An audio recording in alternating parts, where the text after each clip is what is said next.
मुळातच आपल्याला माहिती आहे की आपला मराठवाडा प्रामुख्याने कृषी आधारित अर्थव्यवस्था या ठिकाणची आहे.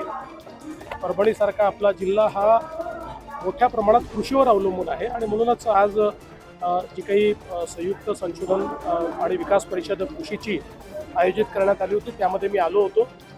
या परिषदेचा फायदा असा आहे की आपल्याला या परिषदेच्या निमित्ताने नवीन संशोधनं, नवीन वाढ, नवीन पीक पद्धती या सगळ्या गोष्टी या ठिकाणी आपण एंडोर्स करतो, त्या शेतकऱ्यांपर्यंत पोहोचवण्याचा प्रयत्न करतो.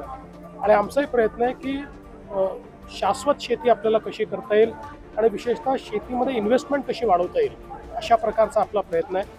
आज मी सगळ्या विद्यापीठांना सांगितलेलं आहे की जसं विद्यापीठामध्ये प्राध्यापक, शास्त्रज्ञ सगळे काम करतात तसे शेतकरी देखील शास्त्रज्ञ आहेत. अनेक शेतकरी अशा प्रकारचं त्या ठिकाणी वाण तयार करतात किंवा नवीन क्रॉपिंग पॅटर्न, एक पीक पद्धती तयार करतात की ज्याच्यामुळे उत्पादकतेत वाढ होतं, ज्याच्यामध्ये एक प्रकारे त्याची जी काही इनपुट कॉस्ट आहे ती आपण कमी करू शकतो. तर अशा शेतकऱ्यांना निवडून दरवर्षी किमान 5 शेतकऱ्यांना मानक कृषी संशोधक अशा प्रकारची पदवी आपण दिली पाहिजे असं मी आज सगळ्या विद्यापीठांना विनंती केलेली आहे. माननीय कृषी मंत्री जे आहेत ते या विद्यापीठांचे चान्सलर असतात, त्यामुळे ते स्वतः याच्यामध्ये लक्ष घालतील. एकूणच आमचा प्रयत्न आहे की कृषी क्षेत्रामध्ये शाश्वतता यावी आणि तिथली इन्व्हेस्टमेंट वाढावी. आज त्याचसोबत आम्ही सेलूच्या 132 केवीच्या केंद्राचं देखील त्या ठिकाणी एक त्याची सुरुवात केलेली आहे आणि आपलं जे काही मेडिकल कॉलेज आहे जे आपण आता तयार करतो त्याचंही भूमिपूजन आम्ही केलं. केंद्र सरकारनं शेती हमी भावामध्ये मोठी वाढ केली, शेतकऱ्यांसाठी किती मोठा दिला मला असं वाटतं की खूप आनंदाची गोष्ट आहे की काल केंद्र सरकारने जी आपली महत्त्वाची पिकं आहेत याच्यामध्ये अतिशय चांगली अशा प्रकारची हमी भावामध्ये वाढ केलेली आहे. निश्चितपणे याचा शेतकऱ्यांना फायदा होईल आणि जेव्हा केंद्र सरकार हमी भावात वाढ करतं तर त्याचा एक मार्केट इंटरव्हेन्शनमुळे मार्केटवरही त्याचा परिणाम होतो. त्याच्यामुळे बाहेरही मग त्या पद्धतीनं जी काही त्याच्या किमती आहेत त्या वाढत जातात आणि म्हणून फार चांगल्या प्रकारचा निर्णय आम्ही याचं स्वागत करतो. 20 वर्ष काँग्रेसमध्ये असलेले सचिन तांबे राहुल गांधींवरती टीका करतायत, ते कार्यकर्त्यांना भेटत नाहीत म्हणून. बघा, हे सगळं जे काही कार्यकर्ते आहेत ते त्यांचा अनुभव सांगतात. आता शेवटी काँग्रेसची जी काही परिस्थिती आज झाली त्याला काही तर कारणं असतील, त्यामुळे ती काय कारणं आहेत हे हळूहळू आता त्यांचे कार्यकर्ते, जे जुने कार्यकर्ते आहेत ते आता सांगू लागले.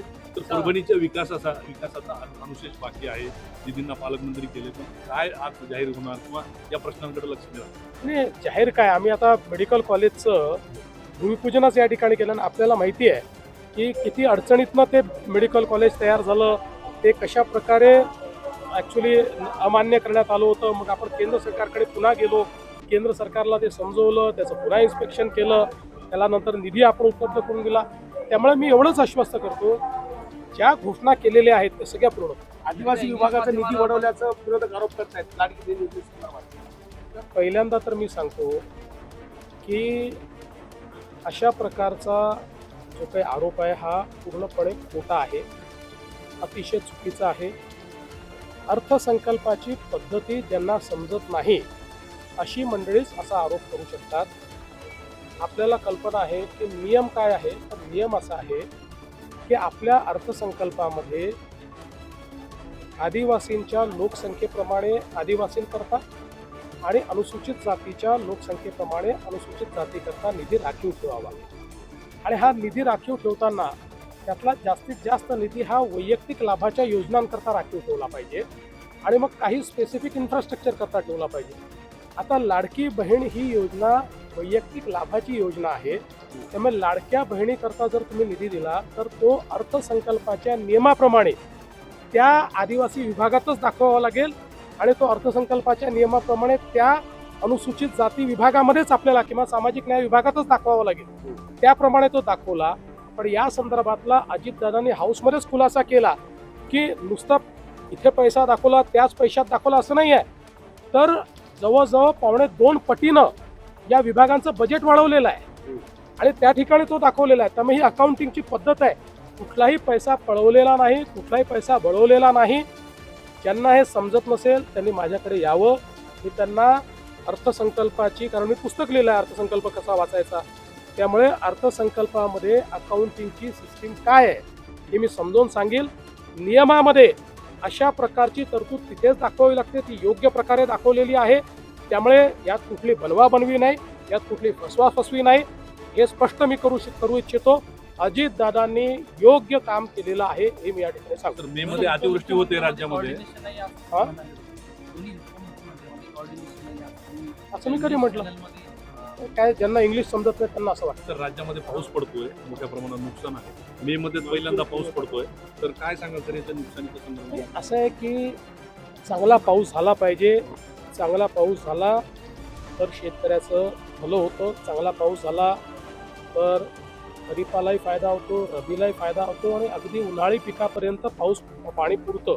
आणि म्हणून पावसाचं आम्ही स्वागतच करतो. पण हे खरं आहे की अतिवृष्टी झाली आहे, काही शेतकऱ्यांचं नुकसान झालेलं आहे. ज्यांचं नुकसान झालं आहे त्यांना आम्ही त्या ठिकाणी मदत करू.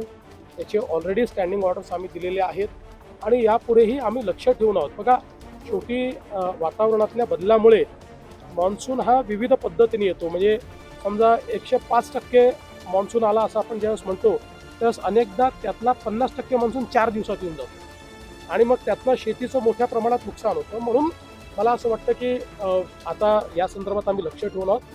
पुढे भविष्यातही काही अशा प्रकारचे अवकाळी आली, काही अतिवृष्टी झाली तर आम्ही मदत करू.